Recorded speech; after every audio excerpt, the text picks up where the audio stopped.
So today we're going to be talking about mash versus whole foods, and peanut brittle is not going to be part of the conversation because it's a whole food. So we're just going to go straight to like potatoes. Let's just start with potatoes. You guys can't see what I'm doing because I'm blurring it out, but right here, right here.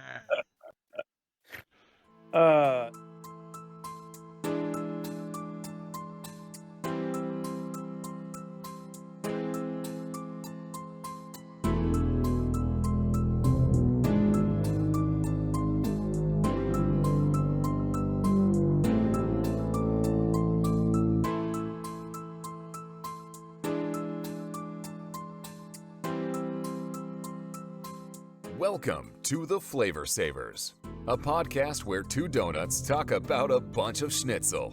Here are your hosts, Mike and Dick. What's up, Taterheads? Welcome to the MASH 11th 2022 edition of The Flavor Savors. I'm Mike. And I'm Dick. On today's episode, we're going to be talking about how most of you are so wrong. What do you mean? That's not what this episode's about. Where's my notes? I thought we were talking about mash versus whole food. Yeah, I mean, we'll get to that.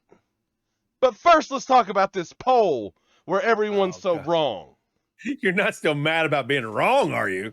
Because I told you from the get-go that you were wrong. And I knew that the people were going to side with me. Oh, just because the people are wrong doesn't make you right. That just means the people are wrong. Jeez Louise. Peanut brittle's a mash food.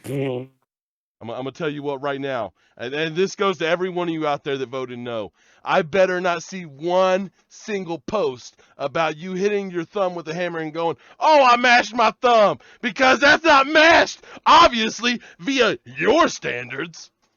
You should all totally do that, but you should all totally take a picture of your thumb next to a box of peanut brittle and talk about how your thumb has been mashed, but the peanut brittle is still intact. It's not mashed.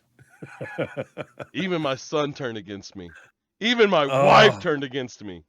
That's because they're smart people and they knew that you were wrong. My wife married me. This proves that you guys are obviously wrong because she is not a smart people.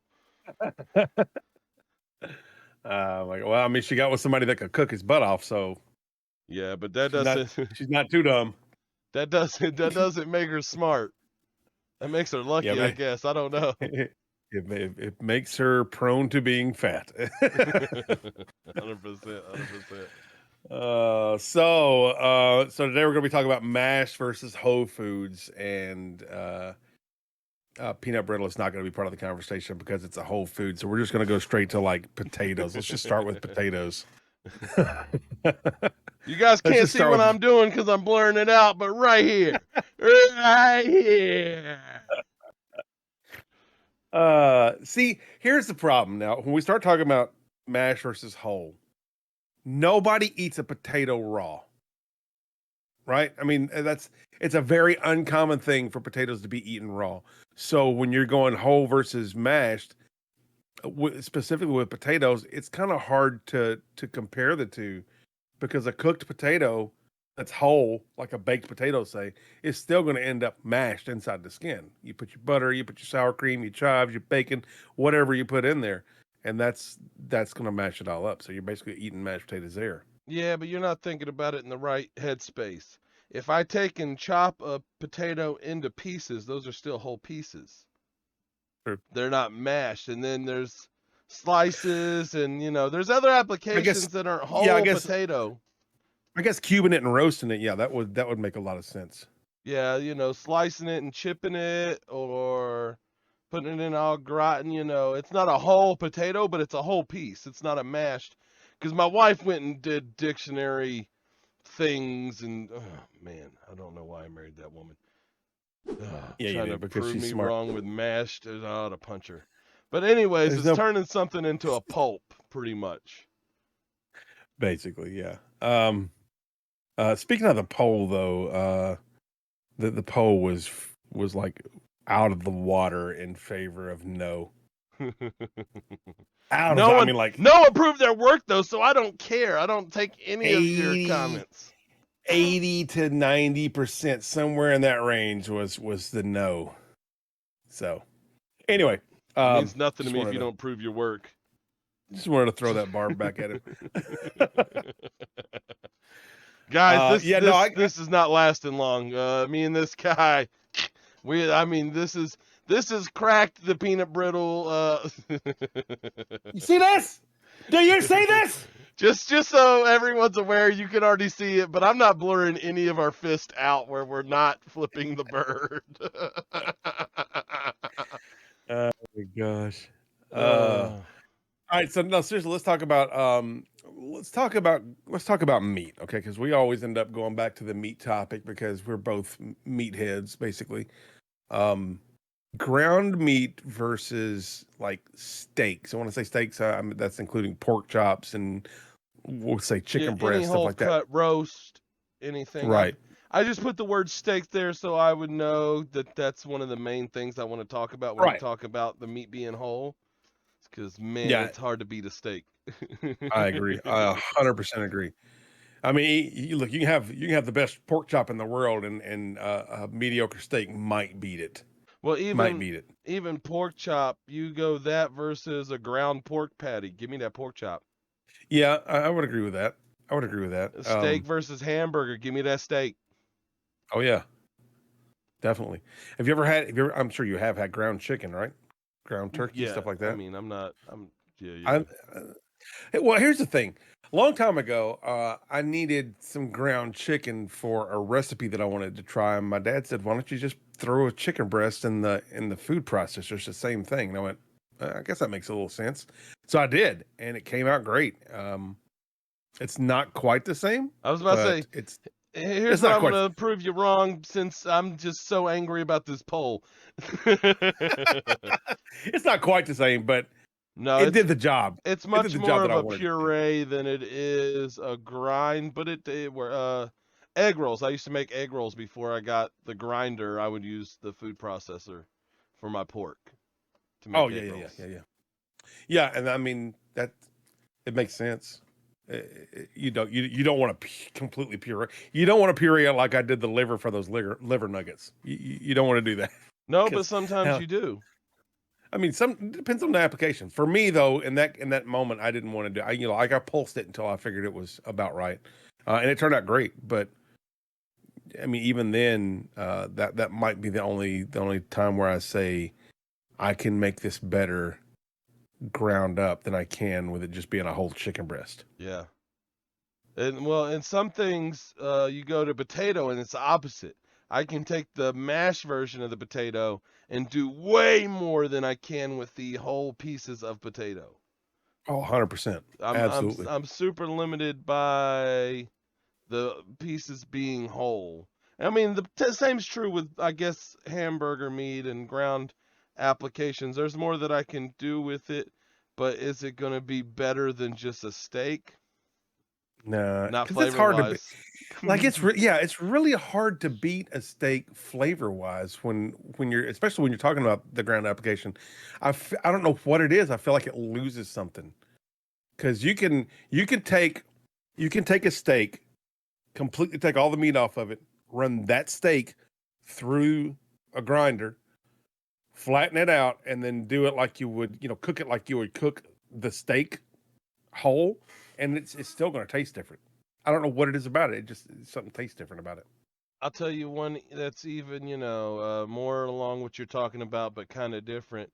If I'm going to do a chicken fried steak, I run it through a thing that just pokes holes in it, so I can. You don't have to. You can pound it out, but there's a machine that you can run it through that pokes holes, and you just spread it out. And then you flour it, you're adding to the steak, and it still doesn't taste as good as just a straight up pan-seared T-bone. Right. I was actually thinking about what that's called. Is that called a Jakarta? Is what that is? There's a machine for it. Like, it's got all the teeth in it, but you can do that with. And this is something I learned from what's his name, Emerald Lagasse. He had the little thing, but it's basically a bunch. It's like a stamp, like a rubber stamp that you use in business, where the stamp flips around and presses. But this is just a bunch of spikes, and the the bottom plate goes down and you push it, and the spikes just go and pierce the meat and tenderize it. Yeah, and then you can instead of pounding it out and breaking all that tissue up, you just cut it in a few places where you can spread it out a lot easier, and things like that. Like I said, it's not the only way to do a chicken fried steak, but it's one of the ways that you could do it where you can even maximize the flavor, because now you have more surface area to cook on that steak. So, it's the more flavorful application, but still not as good as just a pan-seared T-bone. Oh yeah, no, I totally agree with that. And you're not even mashing it; you're just kind of poking holes in it, and still. Like I said, potatoes is the other way where all the applications of mashed potatoes make the dish so much better. Whereas ground beef and ground meats, it's just, I need to be able to get meat into this. How can I do it? Well, grinding it's the best way. Yeah, I agree with that. Another way to do it, and this is the expensive way to get meat into something, is to take take it and freeze dry it, and then powder it. That's a highly mashed version of the original thing. And if you've got an extra $2,500 to spare on a freeze drying machine, you're golden. Otherwise, just ground it. Put it in. Well, going back to this poll where everyone was wrong, my wife did point out that powdering is actually not mashing, and neither is coffeeing something.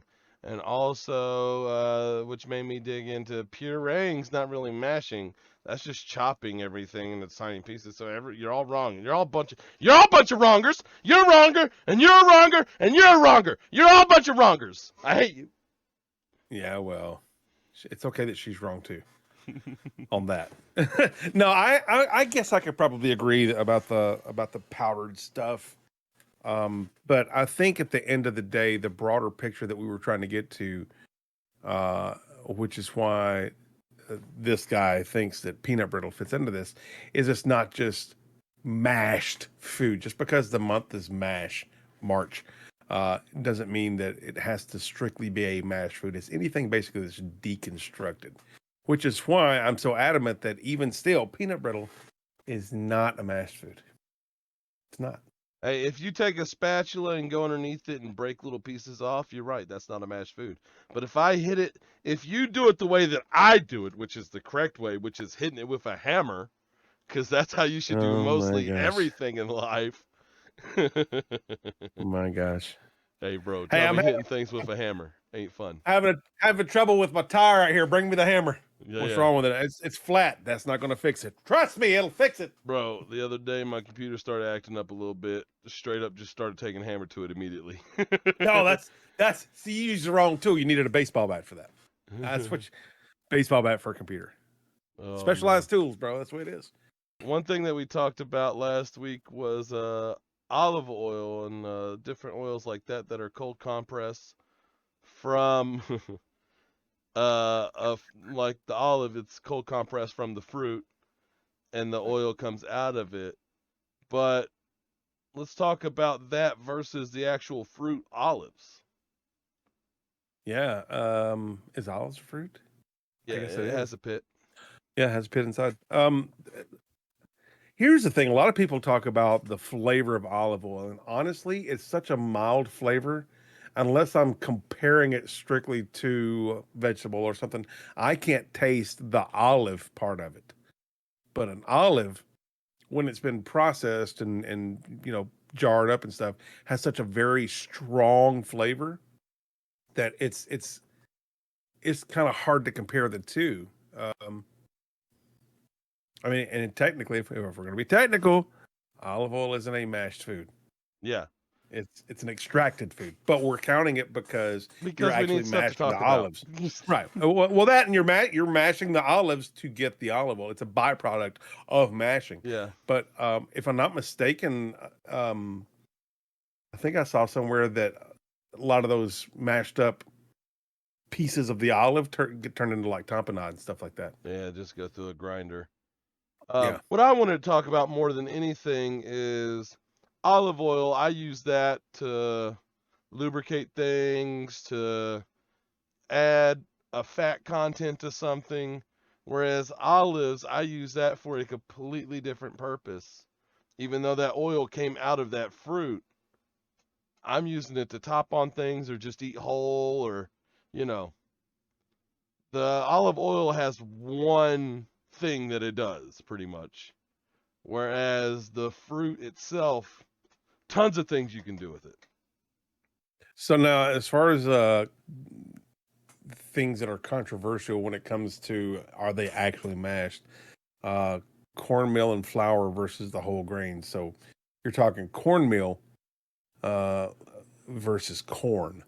Now, that's two totally different animals. You can actually you can actually combine those two in such a way to make different things. Like you can make a corn cake with cornmeal as the flour kind of mixture, and then add corn in with that. Like we make cornbread sometimes and put corn in it, just to make it an actual cornbread. And then you got your flour versus your whole wheat, which I'm not really sure. I've never messed with whole wheat itself. It's just one of those things. You never had whole wheat bread? I mean, yeah, I've had whole wheat bread, but There you go. Or that's- grain top bread. But let's get to the real dirty deed of this topic, which is how you wrong people talk about how my candy can't be mashed, but this powdered thing that my wife pointed out, powdered is not a mashed can. Yeah. How about that one? Yeah. I mean, yeah. Technically, it's not mashed, but once again, we're going for the deconstructed part of the bigger picture. But so. also, technically, it is mashed because, like back in the day, a big stone rolled over another big stone while that was in between them, mashing it. So, true. I mean, and then everybody's wrong. And then they crumbled it. Everybody's wrong except for that stone, which was absolutely right. Now, there's a number of ways to do, like let's just say onion powder. There's a number of ways to do onion powder. You dehydrate the onion, slice it real thin, dehydrate it, and crunch it up, or you can mash the onion, I guess you're pureeing it, and then dehydrate that and continue to mash it up, which really is probably going to be the better way to do that because you won't get all the bigger chunks out of it. I watched a video. I mean, you could today. freeze dry it. I was gonna say I watched a video today where a guy took a saw blade and cut it like a lawnmower blade and sharpened it like it's a lawnmower blade, attached it to a grinder, attached that to the inside of a bucket lid, and put a little hole by it, and then ran whole corn kernels through and made cornmeal, and ran whole wheat through and made flour. So he basically made an industrial size food processor. Kind of, but not even close. Well, you gotta send me that link, dude. I want to see that. Yeah. 'Cause it's crazy. It's insane. I'll have to go back and find it. It was somewhere on Facebook or something. But that's pretty crazy. Yeah. He's got a little funnel on top that he just fills with the grain, and it goes down, and that thing just tears it up. That's hilarious. See, now let's talk about like the bean section, the refried beans versus whole beans, and then chickpeas versus hummus. Yeah, that's it. I had to think a second. Those are two, like, they're different flavor profiles for those things. You make I know Dick and I both from the South. We eat a pot of pinto beans like with quickness. But when you take that, no. Wait, what are you shaking your head for? Because I'm not from the South. You in the South. I live in the South. Doesn't mean I'm from it. You can't just be calling me from the South without my consent, bro. You can't do that to me. But you're a Southern boy. No, I am not. You're from the South or not. You living in the South. You took on the semblance of the South with your cooking. You Southern. All right. Now, nope, I'm not Southern. We eat and peanut brittles mashed. I hate all y'all. I said I quit. I'm quitting again. But seriously, you will tear up a pot of pinto beans, though, won't you? Maybe if it got a ham hock in it or something. I ain't from the South. Is there another way to cook it? That's the only way Southerners cook it is with a ham hock in it, homie. No, I knew that's the only way they cook it. That's why I said that. But I mean, like you cook a pot of pinto beans, and that's got a whole different flavor than when you make refried beans out of the same. But like literally, we usually do like beans and cornbread and potatoes and maybe a ham steak or something for dinner. And when I cook beans, I cook a big pot of beans. Like I don't cook just enough beans for us to have for that night. I cook a big pot of beans, and I'll take those beans and either they get canned or they go into something else or some combination of the both of the two. But like with pinto specifically, we do refried beans and then we do Mexican for a couple of nights, Mexican food. And that's just that's the way I do. That's a whole nother flavor profile because you're taking those original beans and mashing them, and then adding some liquid enough just to get it a good consistency. But I won't put mine in a food processor. I actually mash pinto beans to make refried. I will not put it in a food processor because I want to have those chunks of beans still in there. And you put it in a food processor and you've pretty much all but eliminated those chunks. Then you add your spices and stuff. So some things like this, when you mash them or when you break them down, you add additional stuff to them to give them a different flavor. Again, with the chickpeas and the hummus, chickpeas have a whole different flavor than hummus. Straight up chickpeas have a whole different flavor than processed hummus does. All right, well, I'm going to start off with, because of this poll, telling you how you wrong first. First of all, you wrong. If you're going to make refried beans for Mexican, you should make them a separate thing. But also, I got to give it to you that you're right, because if you got leftover beans, and even if it was cooked with ham hocks and not made specifically for tacos, I mean, then you reuse them, and that's cool and whatnot, but I don't like agreeing with you, and I hate this show. See, he does love me, guys. He does think I'm right. He knows. Yeah, but anytime I'm making refried beans for tacos, burritos, even like a taco salad or something, you know me, I'm way too extra just to be like, I got leftover beans, let me make some Mexican. I'd be like, no, we're gonna eat them beans. Let me just go make some new beans. Yeah, but see, I'll plan out stuff like that. Like here's something else too is, so we get the big 2-pound bags of pintos, and I'll cook the entire 2-pound bag. Sometimes it takes me getting down my canning, my water bath canner to really cook the beans good. But cook those. What? Now, like I said, oh my gosh! Previously, you is also right. You is also right, because we have talked about this, about how you should plan out meals. Like, I'm not saying you wrong, but for the sake of you guys ganging up on me on this poll, I really feel personally attacked by all you people. And by you people, I mean all of you. He means the ones of us who are right in the poll. Everyone who voted no, I feel like you personally attacked me. No, I got a DM from a certain person. I'm not going to name her name, Allie Monster, a.k.a. Sugar Plum. But, I got a DM from them telling me about, they didn't even know how I felt about it. They just assumed that I voted yes and tore me to pieces about it. Oh my gosh. That's because I know this person too, and she knows that I have more common sense than you do when it comes to mashed foods, apparently. She said, mashed food? ? I said, yeah, that's what we're talking about. She goes, no, I'm talking about peanut brittle.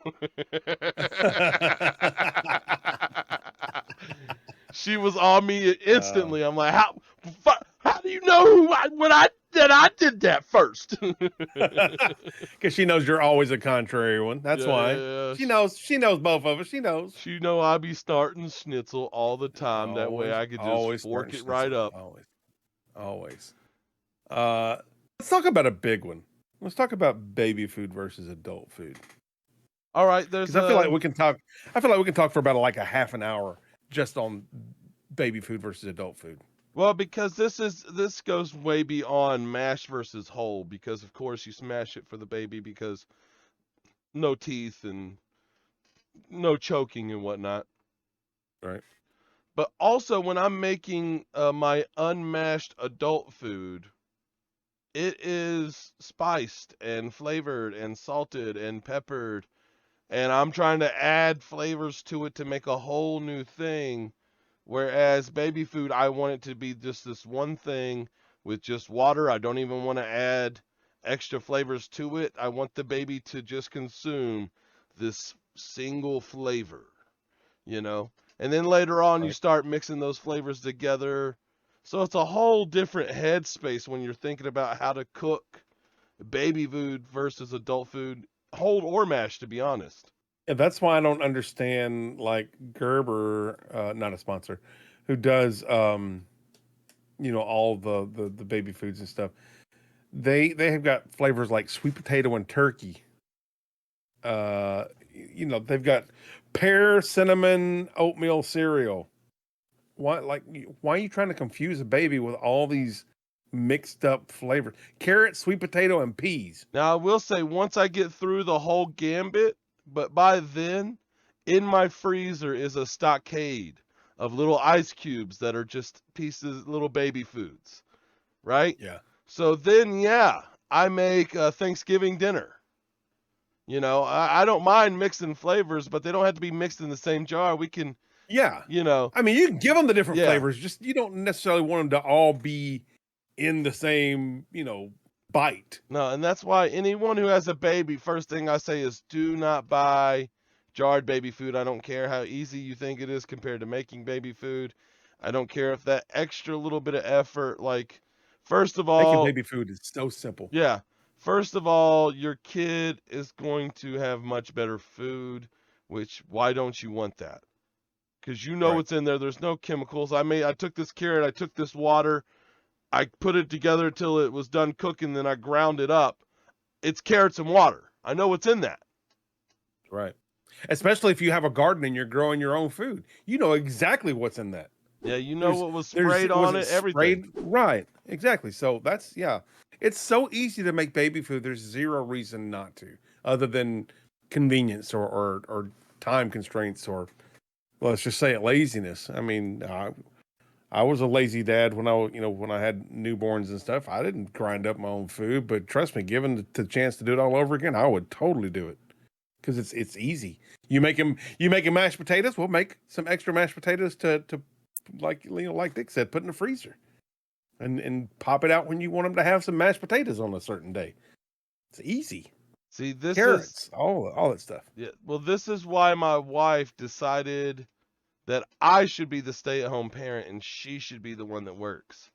Because even when I was the one working, I made the baby food because I'm not giving a baby that jar of junk. If I'm not going to eat it, I'm definitely not giving it to them. And I'm not Oh eating yeah. that junk.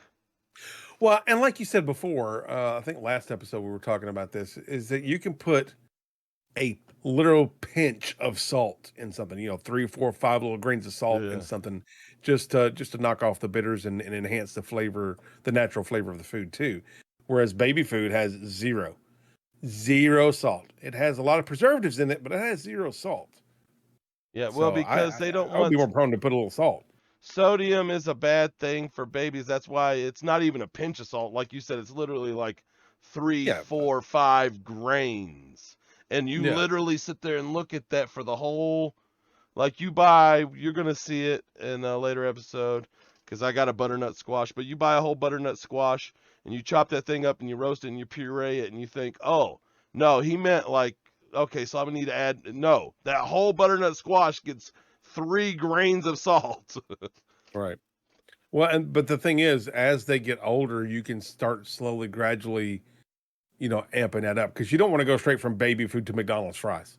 No. You know what I mean? Because the sodium shock. Not that sodium shock is actually a real thing. I'm no doctor, so don't take my word for it. That's my medical disclaimer for Flavor Savors Incorporated LLC. I'll put the more you Um, know right through here. thank you. So you definitely want to slowly start amping up their sodium intake instead of giving them the shock of going from straight baby food to here's a French fry from McDonald's. Go from 2 or 3 grains of salt to a 4 or 5 grains of salt to a full pinch of salt, just slowly but surely, and that way you can control their sodium intake as well, but they're still getting the good flavor that was intended by adding the salt in the first place. Yeah, and the thing about it is, it takes like an hour to cook a butternut squash and grind it and put it in an ice cube tray and freeze it. It takes like 30 minutes to cook a steak, grind it up, put it in an ice cube tray and freeze it. It takes no time to do these things, and you, like he said, you do it while you're making your own food. I'm making potatoes. I'm not gonna, cause I salt my potato water and all that stuff. So I'm not gonna take out of my potatoes and do it. But while I'm making potatoes, there's another little pot right here with potatoes in it. You know? I mean, if nothing else, you make a you take a Sunday or a Saturday or something like that, and just set aside a couple hours to specifically do foods for the baby. Boil some carrots, boil some potatoes, boil some butternut squash, roast some butternut squash, whatever you want to do. Do all these things specifically for them, knock it all out, and you've got, a week to 2 weeks worth of food right there. Throw, 1 week's worth of food in the freezer, and the second week worth of food, just put it in the fridge and feed them as it goes. And when it starts getting close to time to pull that other food out, put it in the fridge and it'll be ready to go. And you don't have to do that once a week or once every 2 weeks or something. Oh, bro, you off. Here's the thing. So I get like, let's say, because I always start with like the spinaches and stuff like that. So I get a whole bag of spinach, I cook it, I grind it, I put it in a full ice cube tray, and I have a couple little cubes left over. That's like a month's worth of food, and then I could just put those ice cube trays in a vacuum seal and leave Right. a couple of them out in just a Ziploc bag, because I know these 4 are going to get eaten, and then these aren't. And then once I get through the whole gambit of food, I go in my freezer and I have all these vacuum sealed bags of all these different foods. And then I Yeah, have there's like 5 months worth of different things that I can go, oh, spinach and parsnip and steak. Yeah, that's what you're going to have. You're going to have just a yeah. I fancy mean, meal. there's so many ways that you can do it and give your baby more variety with healthier foods that you cook that you know what's in it. So the bottom line is do it. Oh, yeah, yeah. Oh, I'm just saying, like, you can, instead of thinking like a week at a time, you can think like 6 months at a time. Your whole baby food career can be thought Yeah. of. Yeah, you can literally do all of their food for the entirety of the time that they need to be eating the baby food. Yeah, and you're doing it while you're introducing them to the food. So you've only made it once. My son had Thanksgiving dinner. When we had Thanksgiving dinner, because I was able to go in the freezer and go, I got turkey, I got sweet potatoes, I got green beans, I got peas, I got corn. I had it all there. So I just put it Heck all yeah, on a dude. plate, heated it up, and he had a great time. And the good thing about it is when you're done, like if you make that year's worth of food, or you finally get to the point where they don't really need to eat baby food anymore, and you still got 4 or 5 freezer bags in there, you can take that and incorporate it into your other cooking. So if you got meatloaf, for example, if you're making a meatloaf, take one of those things of baby food of carrots or potatoes or whatever and incorporate it in there. Put it in your stews, put it in your soups, put it in your mashed potatoes. Other than like fruits and stuff, because you don't, when you're doing baby food, you don't do a lot of onions or garlics or, the things that are just flavor enhancers. You don't need them because you're just trying to test for food.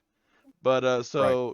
you end up making a lot of things that a dog can eat. Oh, So that's if a you good point have too. leftovers, you can also just start feeding your dog better with baby food.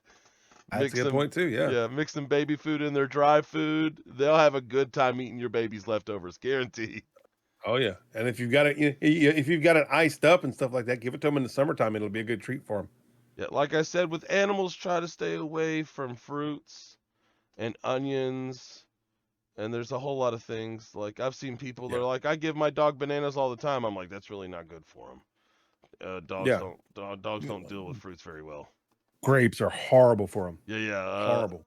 That's like the same with chocolate. They might Yeah. not kill them, but man, the diarrhea is gonna make them wish they were dead. Well, enough. See, that's people always talk about. Oh, I give my dog a piece of chocolate once a month, and that's fine. That's fine because that small amount of chocolate is not going to kill your dog. It probably won't even make them sick. The problem is, giving them the same foods over and over and over again will eventually screw them up and could kill them. I mean, and given enough chocolate, the dog could die. But do your due diligence, do your research before you start giving your dog any of the food that we're talking about. Yeah. But by and far, most of it will be, potatoes are fine, carrots are fine, meat's fine, stuff like Yeah. that. I'll tell you something blow your mind. If you want to give your dog chocolate, give it a Tootsie Roll because that has 0 chocolate in it. Right? Yeah. It is How many of you 0 knew that? chocolate. The more you know. Yeah. We're gonna use that clip so many times this episode. So many times.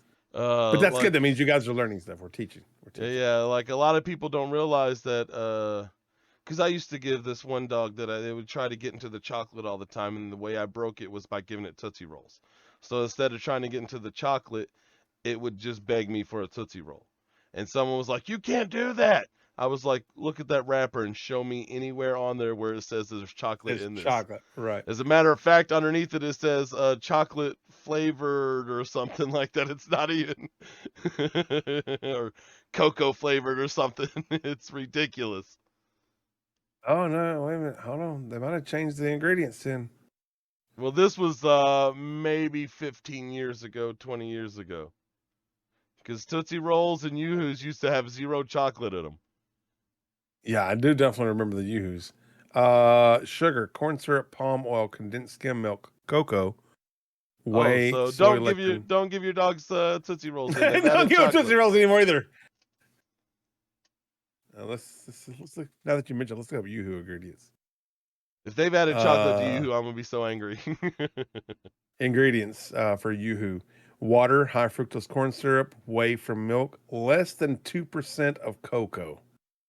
Maybe that's what it is. Maybe it's that Yoo-Hoos and Tootsie Rolls had so little chocolate that it doesn't affect. That's probably it. That's probably it. Corn syrup. Because I remember solids, I'd done the research on how to break a dog from chocolate, and one of the things was to give them Tootsie Rolls. Yeah. Because they want that bitter from the chocolate. Right. Now you know how to break a dog from eating chocolate, right? Give them meat puree. I don't think that works. Make Tootsie Roll sized meat sickles. I don't know. Well, the thing was, this dog was weird. It was broken. It was a very broken dog. It would just it was something wrong where it would drink water nonstop. Like it just would never stop drinking water. If there was water anywhere around, it would just find it and drink it, and then just pee everywhere. And it would break into things and look for certain things like chocolate. Wow. It was such a weird broken dog. So there was nothing, because even the Tootsie Roll thing didn't work. There was nothing that broke him from it. Right. So absolutely nothing is the answer. Let's talk for a second about guacamole versus avocados. A lot of times you won't find people who just eat whole avocados or sliced avocados, something like that, unless you're in California or specific people. I'll eat them. Dick will eat them. But, not a lot of people just eat a sliced avocado. It's either mashed up on avocado toast or it's mashed up in guacamole. So, but that's one of those fruits that it's hard to really call it whole when all you do is put it in your mouth and you can chew it with your tongue and the roof of your mouth. So the whole versus mashed version of that. What's your take on that? Well, here's one thing. One thing I wanted to bring up with this certain subject here is I know a lot of people that like guacamole, but they don't like slices of avocado. So they'll eat it mashed with some other things mixed into it, but they won't just eat a piece of avocado. Yeah, I don't know what to think about those people. Yeah. Well, and I know a lot of people are like, I don't like tomatoes. It's a texture thing. And it's like, yeah, but you ate spaghetti yesterday. That is like 98% tomatoes. Well, I can understand the texture thing of that. But when it comes to avocado and guacamole, if you don't like avocado, but you'll eat guacamole, squirt some lime juice on it and sprinkle it with some salt. It's gonna be the same. And I personally like both application and think there is a time and a place for both. Gouda, yeah, I agree. Gouda is such a really good meltable cheese for a burger. And if you take some slices of avocado and put it on top of the burger and then put the Gouda on, it'll kind of wrap around the avocado and then wrap around the burger. So it kind of holds that avocado in place. Oh my gosh. And you throw a fried egg on top of that. Yeah, well, I mean, wait until the end of this month, guys. I wish that I could talk about some of these things, but I'm under strict NDA. I can't speak about them. Mike doesn't even know about some of the things I'm talking about because of my NDA that I wrote and signed and I lawyered. Speaking of waiting to the end of something, talking about burgers, wait till we get to December. Okay? Big guns are coming out. Big guns are coming out. Well, first of all, by then you will have my old grinder, so you will be able to do some burger work. And I will have a more powerful monster of a grinder, so I can do even more burger work. And we're going to get burger work in this month. And it's not even December. Like, I'm sure there's many months we're going to get burger work in on. I'm telling you right now, if you've never seen me eat a burger, I will make you disgusted and amazed at the same time. And cue the footage. What footage? There's no footage.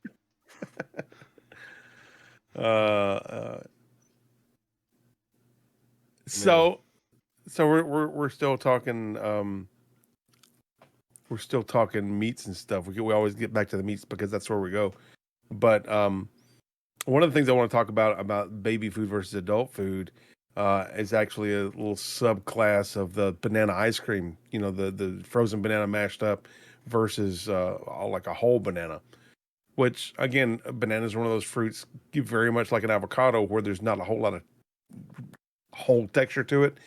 When it's at its primo to eat, when it's ripe enough to eat but not too ripe, you can mash it up with your tongue in your mouth. But that frozen banana, I'm telling you guys, if you've never tried that, you need to try it. Maggie loves it. We've had it, you know, a lot.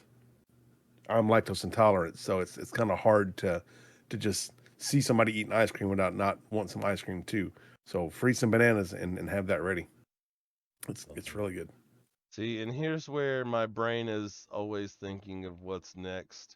Because right around the corner is apricot. And when we started talking about mashing bananas and all that stuff, I started thinking about this episode and how I was going to talk about whole banana versus this frozen mashed banana. And I was like, oh, banana slices and banana pudding, or the whole banana pudding cake thing. I was like, yeah, right. But there's got to be something more. There's got to be something better. And then I don't know if I can do any kind of editing work that makes me visualize into another time where I'll maybe cut some me thinking to myself later. No, but I was thinking, like, what if I took a banana and stuck it on a stick and corn dog battered it and deep fried it? What if I did that same thing but shoved chunks of peanut butter in it, or just coated it in peanut butter? And I started going down this peanut butter and jelly, banana, strawberry coated, corn dog battered thing. And it's probably going to happen in apricot. Bro, hear me out. Hear me out. I hate my brain. I'm just saying. If you're doing this, listen to me. Take a banana, coat it in peanut butter, freeze that. Coat it in chocolate, freeze that. Dip it in your batter, which is usually for stuff like that. It's usually pancake batter. For those of you who didn't know, a lot of times it is. No, I want to do a corn dog. You want to do the corn dog? Yeah. Because I want to see. Because I don't like sweet and savory, but I want that sweet and savory kick for my wife and my son. Well, dip it in your batter, and then just lightly dust it with powdered sugar when you're done. Yeah. See, I was thinking about, like I said, coating it with the peanut butter and doing the same thing like you're talking about. I don't think I want to do the chocolate because I hate chocolate.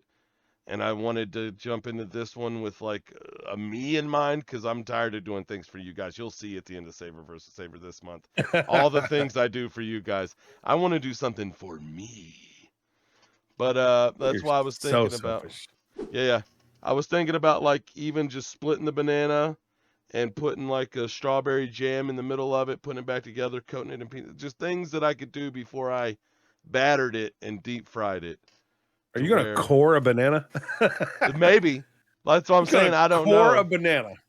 The thinking about this episode and how I was going to talk about bananas led me down this rabbit hole of it's a really dark place in here where it's you walk in and it looks like Candyland, but it's just bananas being halved and deep fried. It's demented Candyland. But it's only demented because you're so small and all the bananas are being so deep fried. Oh my gosh. Makes me think of that game Cuphead with the cups and everything with the old 1940s and 50s animation style stuff. It makes me think of a bunch of bananas. That's what's going on. They're being deep fried and they're hating life and they're being sliced in half. Oh my gosh. Going down that train of thought also took me to the applesauce thing and different ways that I can cook apples that wasn't like, oh, I've cut apples and put them in a pie, Right.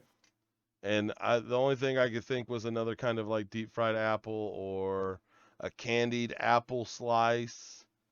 I was going down that train of thought when it came to apples because it's a completely different fruit.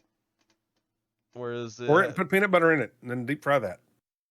Yeah, that or I was thinking about coring it and freezing that with a stick in it, but like having a couple sticks where it's like sideways, where you're actually purchasing some apple and then candying that or putting little holes all around and filling that with little like that was because I want apricot. It's 5 weeks, so we got to do a lot. You could core the apple and then slice it into rings and pierce those rings from end to end, and then put the peanut butter in the middle of that in the hole where the core was. Now see, you've already given me something else. So what I do is I core the apple and then I take a cookie cutter. Well, I just get the whole outside of the apple, and then once I get where I have a thing where I can like cookie cut the middle out, right? And I take all the extra pieces of apple that I'm not going to use and I'm going to do something else with them. But then I slice it into rings, and I make like onion rings, but apple rings with a peanut butter applesauce dipping sauce, or a caramel applesauce dipping sauce. I just now got that idea from you talking about rings. I was like, hold on, rings, deep fried apples. Wait.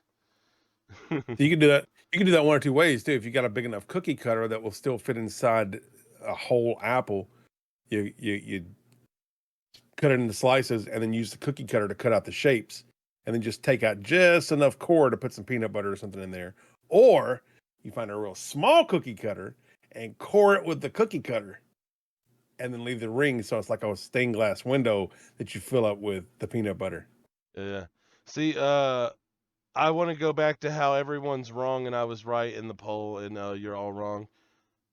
One thing I wanted to touch on, and I don't want we're getting too far off, and I don't want to lose this thought. But you made your liver nuggets, right? Right. And then when I seen them, we did them, and we did the thing, and everything's fine and dandy.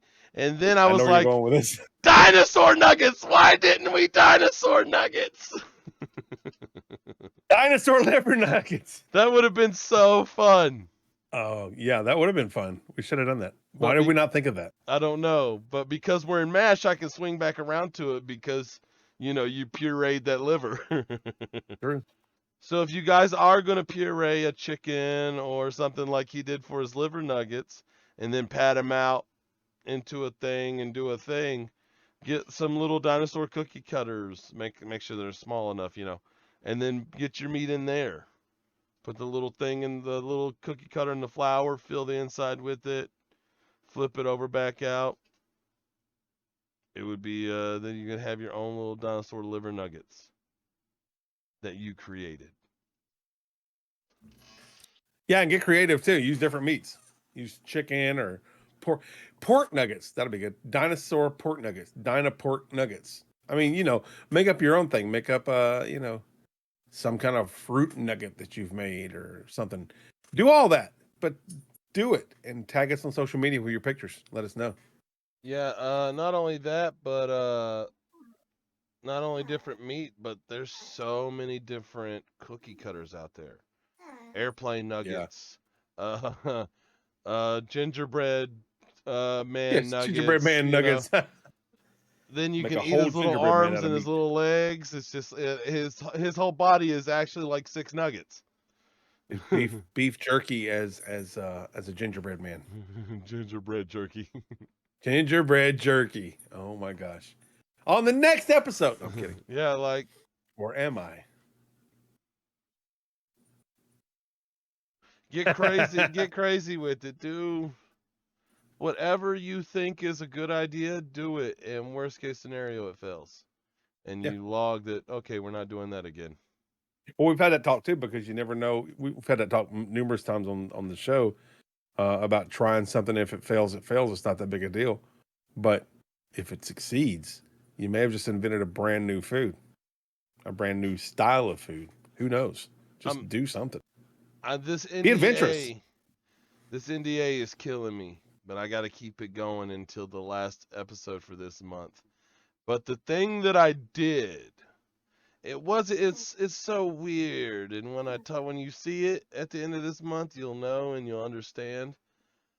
But flavor wise, it worked, but also what it can do seemed to work out because I could eat it in a better way where I got more flavors without having to take such big bites. So it was such a strange thing to do, but at the end of the day, man, it worked. I'm chomping at the bit over here trying to figure out what it is you're talking about. I'm hoping that for a full month, everyone else is too. Well, at least like half a month here. So what do you guys think? What are some mashed foods that we haven't talked about, or some foods that you would consider to be mashed, and how do they stack up against their whole counterparts? Go to Twitter, let us know. Just tweet at Flavor Saver Cast. Let us know what you think. We're interested to find out some mashed foods that we haven't thought about, and I'm sure that there are some out there. And if you've got some controversial topics like this guy did that turned out to be not in his favor, let us know. We'll throw up a poll. Poor guy. He is just he's just so filled with rage at the fact that he was wrong. I And you guys mean, are I right. would go to Twitter and see what you guys think about foods, but it doesn't matter because you're all wrong about it. You'd probably be like, Wow. "Oh, the food that I think that's mashed that you guys should didn't talk about is pot pie." It's like, "Oh, you're wrong. Get out of here. You're wrong, and I hate you all. You're wrong." The opinions of Dick are not necessarily the opinions of Mike or the Flavor Savers or the Flavor Savers crew or cast. Please do not send us any hate mail. Only him. You're wrong. You're all wrong. Oh my gosh. Listen, don't be such a wiener schnitzel. You lost fair and square. We let the people decide. You wanted to do that. That was your idea. Let's throw up a poll. Fine, we'll do that. What do you mean it And was now my you lost. idea? You don't have any proof that was my idea. We don't have episode Roll the preview. footage! I'm not rolling the footage. You can kiss my butt. I'm the editor-in-chief of editing, and I'm not rolling the footage. How about that? Hey, other editor, roll it. I'm the other editor, and I have to do what he says, or I get fired. I guess we're rolling the footage.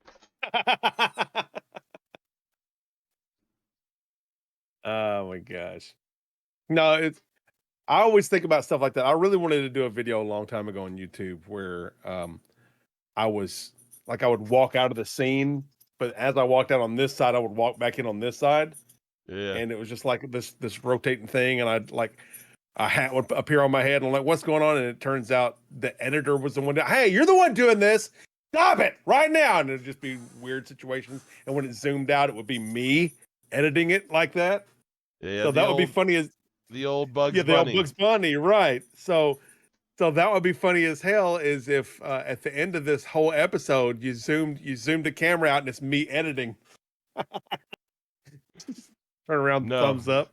You're not getting the credit for all the editing work. It's not happening.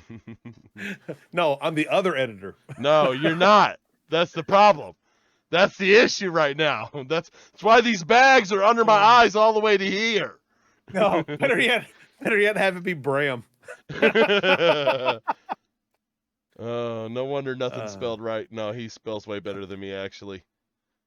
Oh my God. Now, I mean, one thing that we can talk a little bit more about, because, always ground meat. We touched on, that versus whole meat. But I just want to talk about ground meat for a minute. Because I might even roll footage and show you how I ground some bacon before it's savor versus savor time, and I show the footage there. Because I took 3 pounds of sliced bacon and ground it just so I could do things with it and shove it in places and fry it off in certain ways. Oh, that's right, shove it in places. Shove it in my mouth is the only thing I can think of. Well, you want to cook it first because, Yeah, of course. Because you don't want that pork all up in your asparagus, you know what I'm saying? Mm-mm. No. Oh, man. Unrelated, and we're at the end of the episode, so nasty time. So my wife saw it's pictures of a guy who got this like flesh-eating disease and lost an arm and a leg or something because he didn't get a couple of shots when he was a kid, and then got some Chinese food that was bad before it was cooked, and then he left it out overnight, and then he didn't heat it up before he ate it again. So within 20 hours of eating it, he got this bacteria that just destroyed him. Oh. Yeah. Gross. So 1, heat up your food. 2, don't leave it out. All the nasty stuff, don't do that. Also, don't eat raw bacon or raw chicken. Is my biggest point. Like, there are so many bad things that can happen with food. Beef, lamb, things like that are good at medium rare temperatures and raw temperatures. Fish, there's certain things that are good, but don't do the bad things or think that, oh, I've got metal stomach, I can get away with eating anything. I left my Chinese food out overnight, and I'm just going to eat it because you never know. Food poisoning from bacteria, E. coli, salmonella. You don't want any of that stuff. You really don't want none of that. We covered a little bit when we were talking about canning in the jam episode, rogue canners and some of the things that can pop up from that. Which is why when you're rogue canning, it's important to really pay attention to what you're doing. That's more botulism. That's what you have to worry about with canning is botulism. Well, still, foodborne allergy or foodborne bacteria. Not allergy, but bacteria. Yeah. Virus, mold, whatever foodborne block it is. Some kind of nastiness bound to happen. Yeah. Don't let the nastiness happen, okay? That's all we're saying. Now, when you cook your own food and, you've started from whole pieces of things that were just raw vegetables or raw meat, and you've done all the proper steps and you cooked it the proper way, you can slack a little bit on some of the rules. You can, because you're not supposed to leave something out for 2 hours after it stopped cooking. You're not supposed to eat something a week after it's been refrigerated. There's these rules to keep you from getting sick, but when you make your own stuff, you can kind of slack those rules a little bit. I'm not suggesting you do it, and it's not the blah, blah, blah, the Flavor Savors that you should do it. It's just sometimes you can. Sometimes I can eat some stuff 2 weeks after I cooked it because I cooked it and I heated it up properly and it still tastes fine. That's like when I was growing up, man. We would put leftovers in the fridge, and as long as there was no mold growing on it, it was still good. Pizza, we would still warm it up and eat it. Yeah, man. In the 90s, pizza 2 weeks easy. Bro, I don't think I've ever been in a house where pizza's lasted 2 weeks. No, in our house it lasted that night, but I'm just saying. Yeah. You would have. If 2 weeks you Maybe went in 2 and there was pizza in there and there was no mold on it, you eating that. That's going in the oven. Right. No, sometimes it came right out the fridge and went right into your mouth. Yeah, like you can't do that though, because unless you made that pizza, because it can really get you. It usually does anyway. Yeah. So And when you're making your ground meats and all your ground things and you put it, be careful, because I made the ground bacon, but if I don't cook it thoroughly, I'm going to have this medium rare middle to like a bacon patty that I'm going to make in the future. And I don't want that. I also think, and you can correct me if I'm wrong, I also think when you're making ground meat, like when you're grinding your meat, you want that meat to be as cold as possible for a number of reasons.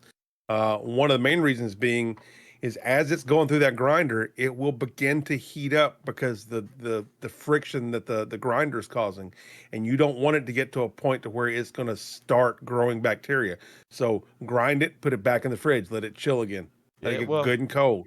Here's another thing too, because there's this when you're grinding meat, yeah, you want it as cold as possible, but that doesn't mean as cold as possible, because there's this weird balance that you want. Because if it's too cold, you're causing too much work on the mechanical part of pushing it. So you want it in between refrigerator and room temp. So you want to pull it right out of the refrigerator, and you want to let it sit for like maybe 5 to 10 minutes, maybe 5 minutes, somewhere in between 5 to 10 minutes is fine. And then you want to get to working, but you still want it cold, because not only the mechanical thing about cooking the meat, but the hotter your meat is, the hotter that your machine gets. Yeah. So you can overheat and break a machine because your meat wasn't cold enough. Well, you also start melting that fat too, and fat goes rancid real quick when it gets warm. So you don't want that. You don't want any rancid fat up in your hamburger meat. And now that we're at the end of the episode talking about nasty stuff, that's where we're going to end this one. Thank you guys for watching again. My name is Mike.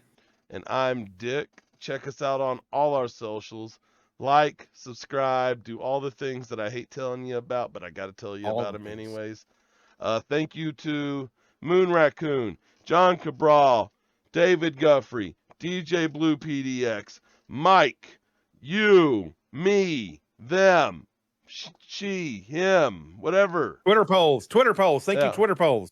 Thank you to everyone for watching. Special shout out to J Mitch for showing up every Friday to our Twitch. Something I don't want to do, but we do it just for you pretty much, because you're the only one showing up right now. Everyone else will show up later, but I appreciate you guys. Have a great one. Thanks, guys. See you next time. Thanks for listening to the Flavor Savors podcast. Be sure to follow us on our socials listed in the show notes below. We'll catch you next week with a brand new episode.